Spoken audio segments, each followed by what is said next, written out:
बाबू, जो बच्चे AIIMS WCL, SCCL, BCCL के लिए जाने वाले हैं वो लोग तो पक्का देखिए, और सिर्फ आप ही के लिए नहीं है, ये रिजर्व नहीं रहता है।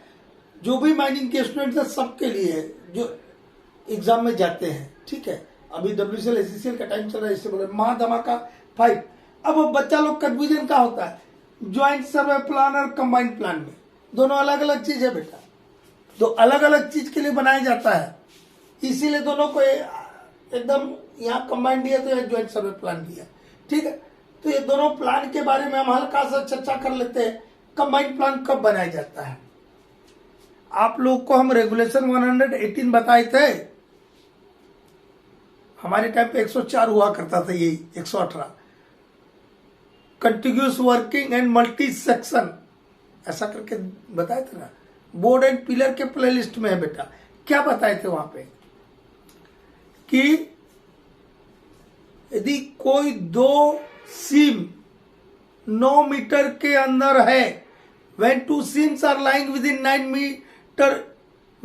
meter of each other, they are said to be contiguous seam or contiguous working। contiguous seam और contiguous working एक ही चीज है, तब उनको बोलते हैं contiguous seam। और यदि दो सेक्शन, यदि मान लो मेरा थिक सीम है और उसको हम कई सेक्शन में काम कर रहे हैं, तो यदि दो सेक्शन के बीच 9 मीटर से कम का डिस्टेंस हो जाए, उसको भी बोलते हैं कि वहां पर आपको डिप्लिंग नहीं करना है, कंटिन्यूस वर्किंग में भी नहीं करना है और मल्टी सेक्शन में भी नहीं करना है। यदि दो सेक्शन के बीच का वर्टिकल पार्टिंग जो है या डिस्टेंस जो है 9 मीटर से कम है, तब आपको चीफ इंस्पेक्टर ऑफ माइंस से परमिशन लेना होता है। करना सब कुछ है, सब कुछ कर सकते हैं, लेकिन चीफ इंस्पेक्टर ऑफ माइंस से आपको परमिशन लेना होगा, ऐसा बताए थे ना। तो यदि आपके माइन में कंटिन्यूस सीम है या मल्टी सेक्शन है, जो कि दो सेक्शन के बीच का पार्टिंग 9 मीटर से कम है, तब आप वहां पर कंबाइंड प्लान बनाते हैं। क्या बनाते हैं? कंबाइंड प्लान बनाते हैं, और ऊपर की सीम को नीचे की सीम को अलग अलग कलर से दिखाया जाता है प्लान पर, ताकि समझ आए। ठीक है, यही बात कंबाइंड प्लान में बोला है। देखिए, combined plan shall show all seams or section which are lying within blank of each other। तो कंबाइंड प्लान किस चीज को दिखाता है? जब दो सीम या दो सेक्शन 9 मीटर के अंदर आ जाए, lying within 9 metre of each other, that type of working shown on combined plan। क्योंकि दो अलग अलग चीजें, एक टॉप सिम है, एक बॉटम सिम है, और दोनों के बीच का 9 मीटर से कम डिस्टेंस है, तो दोनों के लिए क्या किया हमने? कंबाइंड प्लान है। प्लान तो एक ही बनाया, लेकिन दो अलग अलग लेटर कलर से दोनों के वर्किंग को दिखाते हैं। ठीक है, ज्वाइंट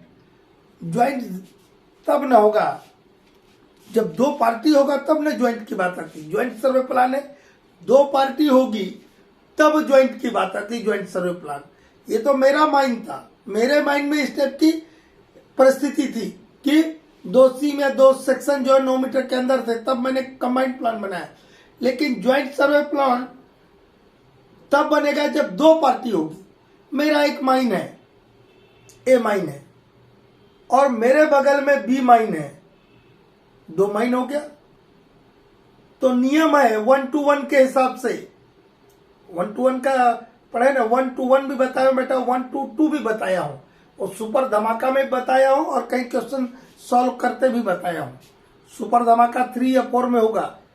ठीक है, सुपर धमाका एनसीएल के टाइम पे जो हम सुपर धमाका बताए थे 3 या 4 में, रेगुलेशन 1 to 1, 1 to 2 भी है। 1 to 2 में तो बताए थे कि आपके ओपन कास्ट वर्किंग में बाउंड्री के 7.5 मीटर के अंदर काम नहीं करना, ऐसा ना बताए थे 1 to 2 में। लेकिन 1 to 1 में बताया था कि आपका जो माइन बाउंड्री है उसके आधे पिलर के डिस्टेंस में आप कोई वर्किंग नहीं कर सकते।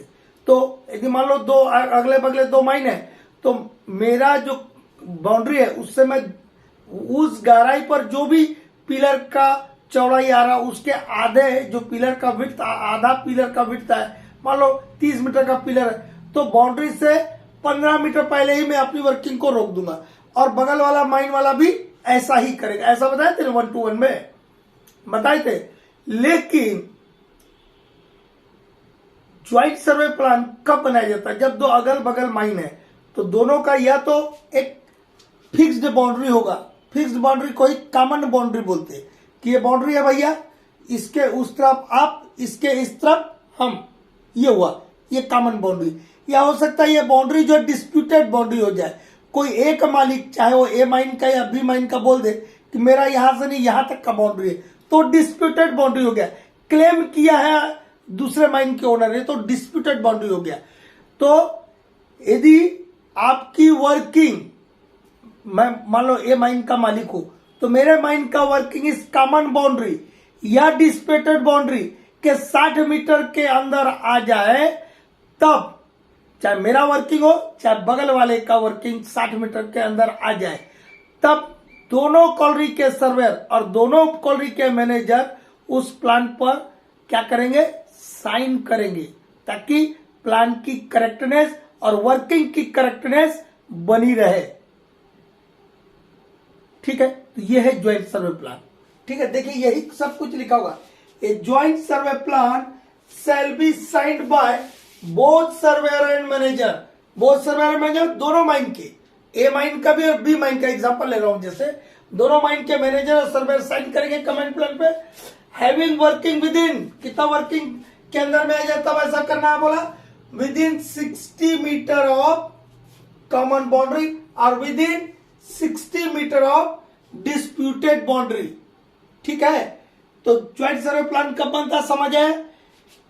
दो माइन है और जो कॉमन बाउंड्री या डिस्प्यूटेड बाउंड्री के 60 मीटर के अंदर कोई वर्किंग आ जाए, तब दोनों सर्वेयर और दोनों मैनेजर जो है प्लान को बनाएंगे और उस पर साइन करेंगे। ठीक है, एक कंट्रोल लाइन के बारे में है।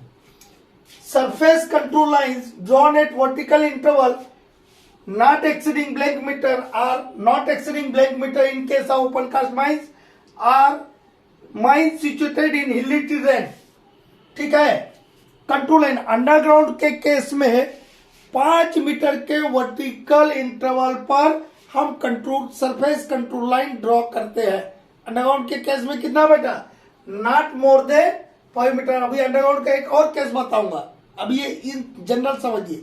अंडरग्राउंड के केस में surface control line not exceeding 5 metre के इंटरवल पे ड्रॉ करेंगे। ठीक है, एंड हिली टेरेन में कोई माइन है, मान लो अंडरग्राउंड माइन है, वो हिली टेरेन में है, पहाड़ी पे है, जैसे कि आपका अंजन हिल माइंस है एसीसीएल में, वहां पर वैसी जगह में या ओपन कास्ट वर्किंग है, तो वैसी परिस्थिति में जो आपका सरफेस कंट्रोल लाइन है वो 10 मीटर के वर्टिकल इंटरवल पर ड्रॉ की जाएगी।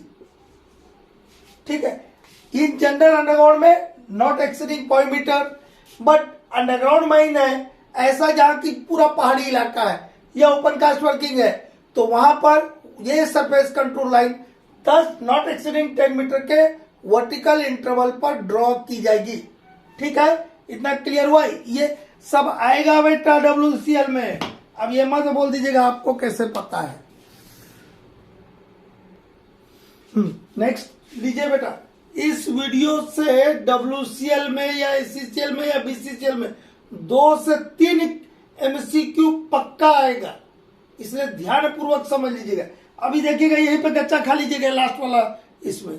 अब लिख देगा भाई बच्चा 10 मीटर, अरे 10 मीटर कंट्रोल लाइन बताया था बेटा, ये ओपन कास्ट लिख दिया तो कोई भी जगह 10 मीटर घुसेगा, और वो कंट्रोल लाइन था। क्या बताया था कि अंडरग्राउंड में control line surface control line 5 metre के वर्टिकल इंटरवल पे ड्रॉ करते हैं। ओपन कास्ट में या अंडरग्राउंड माइन भी है, लेकिन वो हिली टेरेन में तो 10 मीटर का vertical interval, not more than 10 metre vertical interval. और ये अलग चीज है, जो क्वेश्चन नंबर 8 है, इसी को देख लो पहले। तो इन ओपन कास्ट, तो आपको एग्जाम में रहेगा इन ओपन कास्ट वर्किंग, ऐसा लिख के आएगा पूरा। In open cast working vertical projection of working at intervals of not more than blank metre respective of inclination. Open cast working में आपको वर्टिकल माइन प्रोजेक्शन बनाना है कितने मीटर के इंटरवल पर, not more than 100 metre interval. ये अलग चीज ना है बेटा, ये वर्टिकल प्रोजेक्शन। वर्टिकल प्रोजेक्शन देखा है कभी? रुको हम यहाँ बता दे रहे हैं। ऐसा कभी प्लान पे देखेंगे, ऐसा खींचा रहता है, उसमें ऐसा ऐसा कोई चीज बना रहेगा, उसको ऐसा ऐसा दिखाया रहेगा, फिर ऐसा ऐसा दिखाया रहेगा कोई से, फिर ऐसा दिखाया रहेगा, मान लो इसके नीचे और एक हम ले ले, ऐसा दिखाया रहेगा, ठीक है, फिर ऐसा ऐसा दिखाया। तो ये क्या हुआ?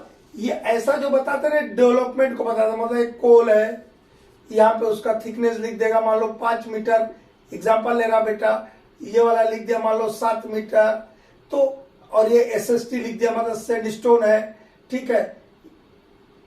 फिर यहाँ पे ये कोल है, ये कोल है, मान लो ये 3 मीटर, इस टाइप का लिखा है। ये हो गया सेक्शन, इसको क्या बोलते हैं? सेक्शन।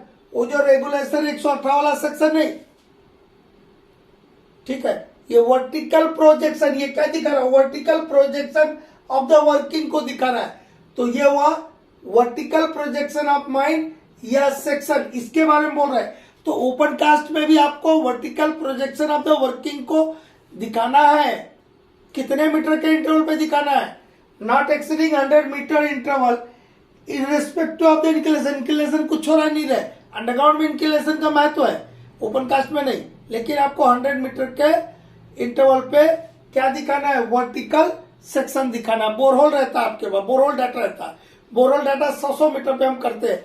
तो इस जगह का पर्टिकुलर जो डाटा आपके पास है उसको वहां दिखा दिया, और उसका बोरहोल नंबर दिखाता है BH50, मतलब बोरहोल नंबर 50। इसमें क्या क्या आपको मिला, फिर यहाँ से 100 मीटर दूर हम गए तो क्या मिला, फिर इधर 100 मीटर क्या मिला, इधर 100 मीटर दूर क्या मिला, वो दिखाते हैं। वो हुआ vertical projection of the working. वो कितने कितने इंटरवल पे दिखाएंगे? 100 मीटर के इंटरवल पे। और ओपन कास्ट में सरफेस का ट्रू लाइन कितने में दिखाते हैं? Not exceeding 10 metre interval. दो अलग अलग बात हुआ कि नहीं? आप भी गलत कीजिएगा क्या एग्जाम में? अब नहीं करना। वो 10 मीटर अलग चीज है, वो सरफेस का ट्रू लाइन की बात है। और ये वर्टिकल प्रोजेक्शन ओपन कास्ट में कितना दिखाना है? 100 मीटर में। क्लियर हुआ ना? यदि इसके बाद भी नहीं गलत कीजिएगा तो आप उसके लिए मैं क्या कर सकता हूं। अब इसको भी 7 को भी ले लीजिए, प्रूफ पर चलते। Where a seam has an average inclination more than blank, one or more blank shall be prepared। यदि किसी सीम का एवरेज इंक्लिनेशन 30 डिग्री से अधिक है, अंडरग्राउंड का केस है बेटा, ये क्या है? ब्रैकेट में लिख दिया underground case, in case of underground working. यदि कोल सीम का एवरेज इंक्लिनेशन 30 डिग्री से अधिक है, तब वहां पर एक या एक से अधिक वर्टिकल माइन सेक्शन बनाएंगे। क्या बनाएंगे? Vertical mine section, or section अथवा सेक्शन। यही वर्टिकल माइन सेक्शन को हम साथ में सेक्शन बोलते हैं, या सेक्शन। सब जगह बनाना है क्या वर्टिकल सेक्शन? अंडरग्राउंड में नहीं। यदि आपका सीम का इंक्लिनेशन 30 डिग्री से अधिक है, तब एक या एक से अधिक आपको माइन के वर्टिकल सेक्शन या सेक्शन बनाना है। ओपन कास्ट में इंक्लिनेशन का कोई मतलब नहीं है। आपको 100 मीटर के इंटरवल पर माइन वर्किंग का, ओपन कास्ट वर्किंग का वर्टिकल सेक्शन 100 मीटर के इंटरवल पे बनाना। नॉट मोर देन बोलता है, नॉट मोर देन 100 मीटर। ठीक है, इतना क्लियर हुआ। अब आते हैं एएमपी के ऊपर। एएमपी के ऊपर हमने 3 क्वेश्चन लिया। हम लोग के टाइम पे 61 हुआ करता था, अब रेगुलेशन एएमपी है 66। अभी एएमपी का रेगुलेशन नंबर क्या है? 66। ये एएमपी होता क्या है, तब मैं इसके क्वेश्चन लेंगे। यदि आपने माइन बंद कर दिया, अबेंडनमेंट कर दिया, क्लोजर कर दिया, अब इन फ्यूचर वहां पे कोई वर्किंग नहीं होगा, नो वर्किंग इन फ्यूचर, तब उसको बोलते हैं अबेंडनमेंट या क्लोजर। ठीक है। और एक और चीज होता है डिसकंटिन्यूस। अब 60 दिन या उससे अधिक के लिए यदि आप वर्किंग को अस्थायी रूप से बंद करते हैं, बट वहां पर work shall be restarted again, लेकिन वहां फिर से हम काम चालू कर सकते हैं, तब उसको डिसकंटिन्यूस बोलते हैं। लेकिन डिसकंटिन्यूस तभी बोलेंगे जब आपने 60 दिन या उससे अधिक के लिए काम बंद किया। तो दोनों ही एक तो हो गया परमानेंटली बंद करना और एक अस्थायी बंद किया।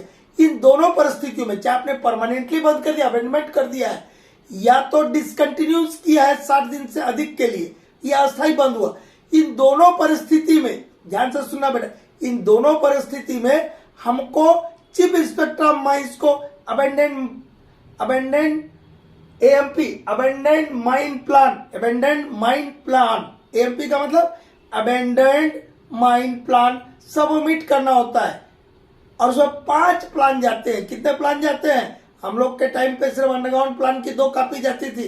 पुराने बच्चे कोई पुराना बुक से पढ़ रहा था तो बेटा गया। मेरे टाइम पे जो मैं पढ़ा था रेगुलेशन 1957 का रेगुलेशन 61, उसमें सिर्फ अंडरग्राउंड प्लान की 2 कॉपी जाती थी एएमपी के रूप में, उसका अप टू डेट सर्वे करके, ठीक है। लेकिन अब 2017 के बाद 5 प्लान की 2-2 प्रति भेजना है। कितने प्लान की? 5 प्लान की प्रति भेजना है अबेंडेंट माइन प्लान के साथ। मतलब ये 5 प्लान जाएंगे तब बोला जाएगा कि वो अबेंडेंट माइन प्लान है। कौन कौन से प्लान है? Number 1 surface plan, underground plan. उसके बाद आपका ये जो सेक्शन बताया वर्टिकल सेक्शन, ठीक है। उसके बाद ज्वाइंट सर्वे प्लान और वाटर डेंजर प्लान। कितने प्लान बताए बेटा? इस एएमपी के साथ जाने वाले कितने प्लान हुए? 5। कौन कौन से बोले? Surface plan, underground plan, section ये जिसको वर्टिकल माइन सेक्शन बोलते, ज्वाइंट सर्वे प्लान और water danger plan. Water danger plan का इनिशियल के टाइम में बहुत कुछ बताया है, उसको पढ़ लेना एक बार। वाटर डेंजर प्लान से भी एक चीज आएगा ही आएगा, ठीक है। तो एएमपी किसको सबमिट करते बताइए? हम बोलते बोलते किसको सबमिट करते? चीफ इंस्पेक्टर ऑफ माइंस को।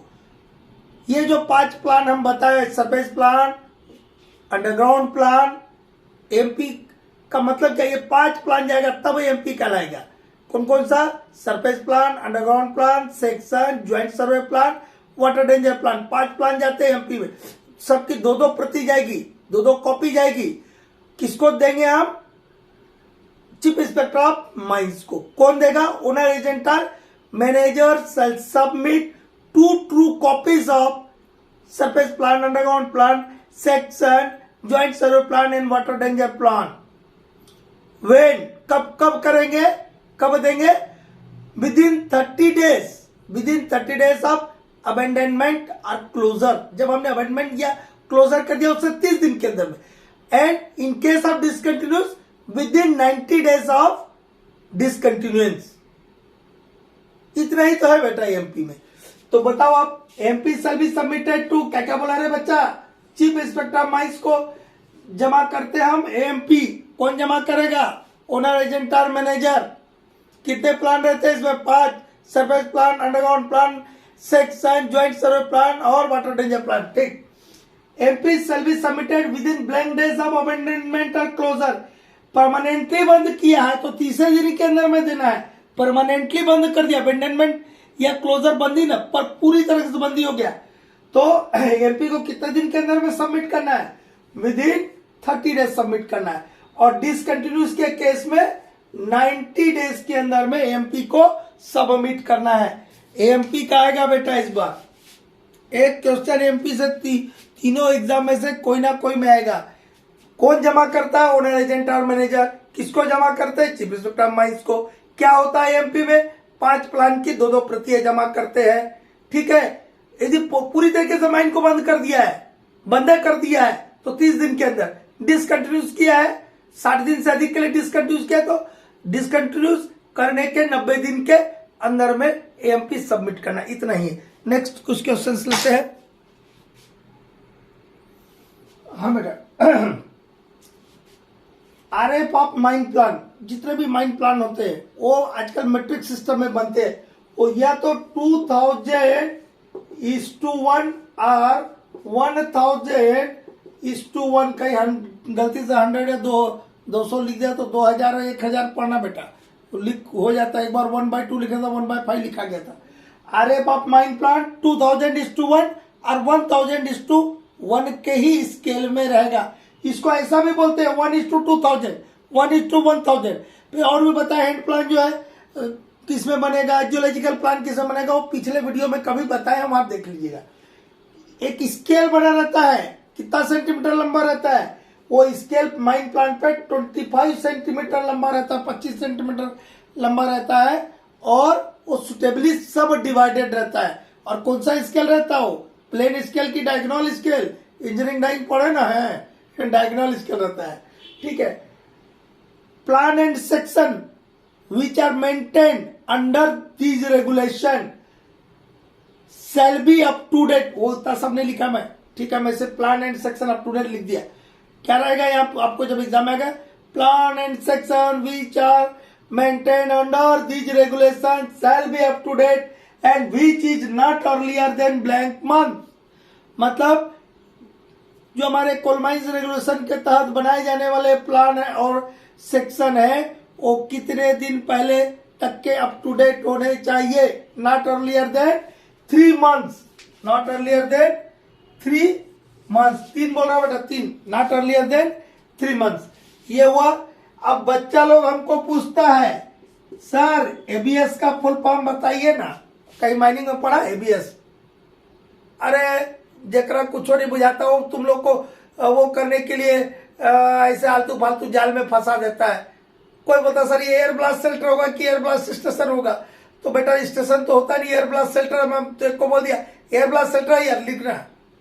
लेकिन ऐसा कहीं आज तक 50 साल का उम्र होने वाला है, 49 हो गया है, 17 साल में माइनिंग में घुसा था, यदि 49 में 17 माइनस कर दे 30+ हो जाएगा। उतने दिन से माइनिंग को देख रहे, पढ़ रहे, समझ रहे, कहीं एबीएस नहीं पढ़ा, गेटनबर्ग को जी भी पढ़ा है, ठीक है।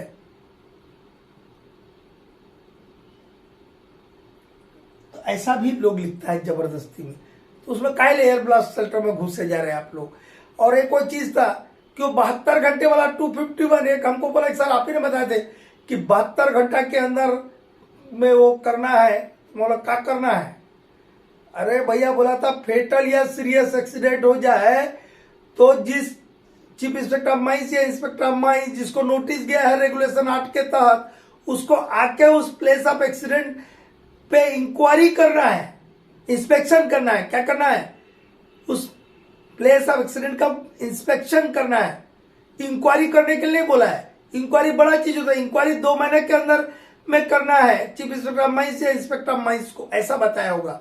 वो 72 घंटे का, यदि वो 72 घंटे के अंदर नहीं आता है तो प्लेस ऑफ एक्सीडेंट को डिस्टर्ब भी किया जा सकता है, लेकिन डिस्टर्ब करने से पहले कुछ कुछ शर्तें दिया है कि क्या क्या बनाना होगा, स्केच बनाना होगा, या 72 घंटे के पहले भी यदि आपको करना पड़े, कोई मान लो आदमी को रेस्क्यू करना है, हाँ, या माइन को चलाने में बहुत बड़ी अड़चन हो रही है, ऐसी परिस्थिति बन गई, तो आपको ऐसा करने के पहले उस जगह के साइट ऑफ एक्सीडेंट के स्केच बनाना है, उस पर कुछ लोगों के साइन लेना बताया होगा। माइन मैनेजर है, सेफ्टी अफसर है, वर्कमैन इंस्पेक्टर है, वर्कमैन इंस्पेक्टर नहीं तो कोई वर्कर से लिया जाएगा, वो डुप्लीकेट या ट्रिप्लीकेट बनता है, भूल गया दिमाग से, शायद डुप्लीकेट या ट्रिप्लीकेट बनता है, मतलब 2 कॉपी या 3 कॉपी बनता है, देख लीजिएगा मेरा 251 रेगुलेशन नंबर, उसको साइन करके रखना होगा, फोटोग्राफ्स लेना होगा, वो बताया होगा, ठीक है।